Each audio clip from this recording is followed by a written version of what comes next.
का प्रयास किया है, छोटी सी कोशिश, ताकि बच्चों को अच्छे से समझ में आए यहाँ पे क्या है। मैंने अब एक बादल से क्या है, जो वर्षा है वो हो नहीं सकती, उसके लिए कंडेंसेशन होना ज़रूरी है, संघनन। तो उसके लिए ज़्यादा बादलों को टकराना ज़रूरी है। तो ये हवा की वजह से ट्रेवल करते हैं, और जैसे जैसे ये हाइट पर जाते हैं तो ये 165 मीटर पर 1 डिग्री डाउन हो जाता है टेम्परेचर। तो संघनन के लिए टेम्परेचर कम होना ज़रूरी है। जैसे अपन पानी उबालते हैं तो पतीले में ऊपर जो टेम्परेचर होता है वहाँ पर जाके बूंदें जमने लग जाती है, क्योंकि वहाँ पर टेम्परेचर नीचे के मुकाबले कम होता है। तो ये आगे जा रहा है यहाँ पर। तो ये हल्के बादल है, इसलिए मैंने वाइट से इसको प्रदर्शित किया है। फिर आगे थोड़े से हेवी वाले हैं, फिर उसके आगे और हेवी है, और जैसे जैसे आप देख रहे हैं ये ऊपर जा रहे हैं तो टेम्परेचर और कम हो रहा है। तो यहाँ तक तो वर्षा होती है, फिर उसके ऊपर जाने पर ओलावृष्टि या जो ओला होता है वो गिरता है यहाँ पर। अब यहाँ पर जो ये पहाड़ के ऊपर ग्रेविटी होती है, इसकी वजह से नदियाँ सारी फ्लो करती है ना। उसकी वजह से यहाँ पे पहाड़ है, ये उसको पानी रिसता है यहाँ से, और वापस उसी फॉर्म में आकर अपनी जो वाटर बॉडीज़ है उसमें वापस मिल जाता है। और कुछ पानी जो है वो अपने ग्राउंड उस लेवल में चला जाता है, और फिर उसको हम यूज़ करते हैं ग्राउंड वाटर के रूप में। इसका सोर्स मेरा नाम शहाबुद्दीन है। मैंने और राहुल मेरोठा ने, हम दोनों ने मिलकर सौर परिवार को बनाया है। इसके माध्यम से बच्चों को सिखाना चाहते हैं कि जो हमारा सबसे बड़ा ग्रह वो होता है सूर्य, और सूर्य के प्रकाश से जो हमारे बाकी ग्रह वो चमकते हैं, वो शाइन कर पाते हैं। हम यहाँ पर बताना चाहते हैं कि जो प्रत्येक ग्रह है वो अपने अपनी कक्षा में सूर्य के चारों चक्कर लगाता रहता है। जो सूर्य है उसके अपने 8 ग्रह हैं। सबसे पहला ग्रह जो सूर्य के सबसे समीप पड़ता है, सबसे नज़दीक होता है, वो आता है बुध ग्रह। उसके बाद सेकंड पर आता है हमारा शुक्र ग्रह, तीसरे नंबर पर आता है हमारी पृथ्वी, फिर मंगल, फिर बृहस्पति, शनि, अरुण, और सबसे लास्ट में आता है वरुण। हम यहाँ पर इनको सीक्वेंस से इसलिए बताया गया है कि जैसे सूर्य की दूरी के अकॉर्डिंग इन्हें सीक्वेंस से जमाया गया है कि पहले पास वाला, फिर उससे दूर, फिर उससे दूर। और सभी जो ग्रह हैं कंटिन्यूसली अपनी अपनी जो ऑर्बिट, अपनी जो कक्षा है उसके अंदर कंटिन्यू सूर्य के चारों परिक्रमण करते रहते हैं। यहाँ पर सबसे अनोखा ग्रह में देखने को मिलता है हमारी पृथ्वी, जिसका अपना एक उपग्रह चंद्रमा भी है, और ये एकमात्र ऐसा ग्रह है जहाँ पर जीवन पाया जाता है। यहाँ पर हमारे पास मिट्टी पाई जाएगी, ज़मीन भी है हमारे पास कंप्लीट आसमान भी है और हवा भी है।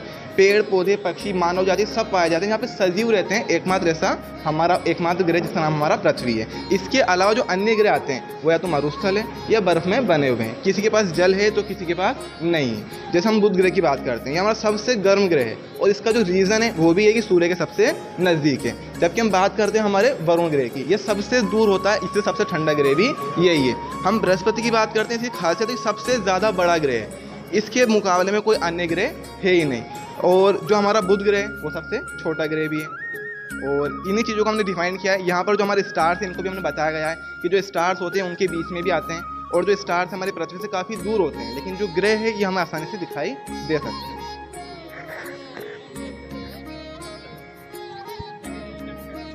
जी सर, कुछ तो अखबार के रोज करके बोल बनाई है, और जो कागज़ की शीट होती है, गत्ता जो है, उस गत्ते से यहाँ पर बनाया गया है। स्टार्स के लिए हमने कागज़ को काट के उसके आकार का बना दिया था, और बस कलर का यूज़ किया है।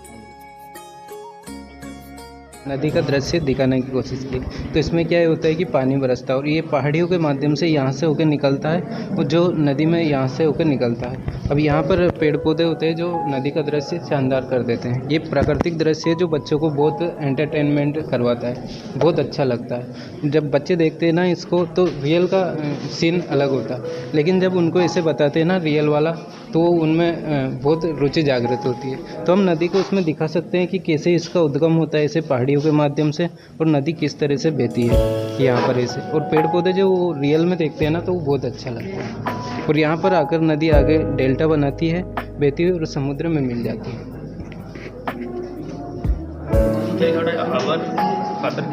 हाँ, ये ना नदी बहती है ना, तो यहाँ पर इनके नदी का भाग होता है ना भाबर, तो ये यहाँ से होके बहती है, फिर आगे तराई आ जाती है जो यहाँ पर फैल जाती है, और ऐसे करके आगे डेल्टा बनाती हुई नदी यहाँ पर चली जाती है। और ये खादर और ये जो बांगर वाला क्षेत्र होता है ना, यहाँ पर सूखा होता है, मतलब पहले यहाँ पर नदी बहती थी, अब नए रास्ते बना के आगे निकल जाती है। तो यहाँ पर हाँ नहीं मैम, वो है ना नदी, तो यहाँ से पहले मान लो यहाँ से होकर बहती थी, लेकिन वो नया रास्ता बना लेती है ना, गहरी हो जाती, तो यहाँ पर सूखी हुई जगह रहती है, वो बांगर क्षेत्र हो जाता है। और ऊंची जगह, हाँ वो वाला भाग होता है, पहुँच पाता है, वहाँ पर बांगर क्षेत्र सुरक्षित रहती है।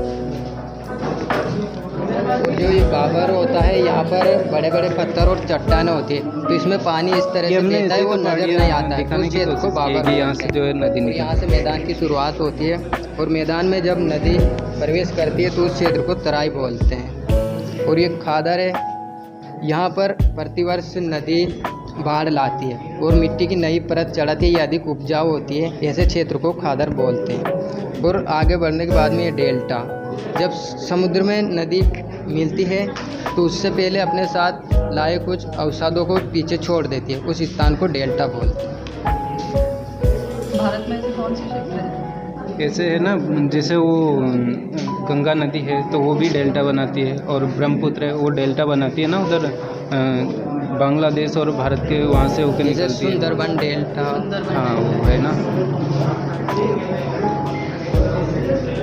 हाँ, बच्चों को हम ऐसे नदी पढ़ाते हैं ना तो उनको पता ही नहीं रहता है कि नदी कहाँ से बहती है, भाबर बनाती है कि भांगर बनाती है। अब ये सब वो रियल आंखों से देखते हैं ना तो वो समझ में। हाँ, और फिर नदी जब समुद्र में मिल जाती है ना तो यहाँ पर डेल्टा भी बनाती है। बच्चों को ऐसी चीज़ें जो है बहुत पसंद होती है, क्योंकि बच्चे जो है ना नहाने भी जाते हैं ना तो वो बहुत एंजॉय करते हैं नदियों में से।